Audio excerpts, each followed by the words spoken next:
महामार्गाचं रखडलेलं का? तर तुम्हाला काय वाटते नेमकं मागची कारण आपण शोधलीत का सरकार? का उशीर झाला?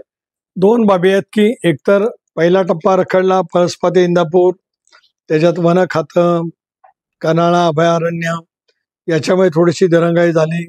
पहिल्या टप्प्यामध्ये डांबरीकरणाचं काम होतं, ठेकेदार बँकरप्ट झाला, त्याला आता निधी मिळाला, त्याच्यातलं काम बऱ्यापैकी झालं. पण इंदापूर आणि माणगाव इथलं बायपासचं काम रखडलंय. तिथे पुढे थोडंसं टोळवीरचं काम आसपास काम थांबलंय. पण तिथून मात्र थेट काल मी आलो ते अगदी चिपळूणपर्यंत सगळ्या रस्त्याचं काम पूर्ण झालंय. पुढचं काम राहिलेलं आहे. मी नाकारत नाही, रस्ता दीर्घकाळ रेंगाळला ही वस्तुस्थिती नाकारता येत नाही.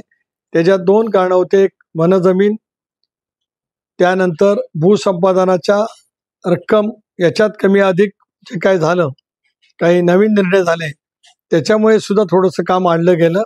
पण आता त्याच्यातील सगळे अडचण दूर झालेत. काही ठेकेदार हे सुद्धा काळ्या यादीत टाकण्याच्या लायकीचे होते, त्यांच्यावरती सुद्धा कारवाई झालेली आहे.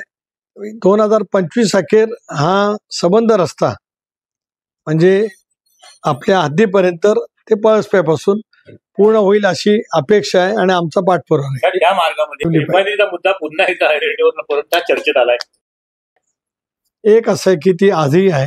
शेवटी मधल्या कालावधीमध्ये पेट्रोलियम आणि नॅचरल गॅस स्टँडिंग कमिटीचा अध्यक्ष झाल्यावर या खात्याचे मंत्री महोदयांची सुद्धा माझी भेट झाली.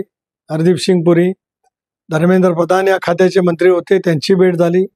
त्यांचं असं म्हणणं आहे की रिफायनरी महाराष्ट्रामध्ये आली तर महाराष्ट्राला त्याचा फायदा होऊ शकतो.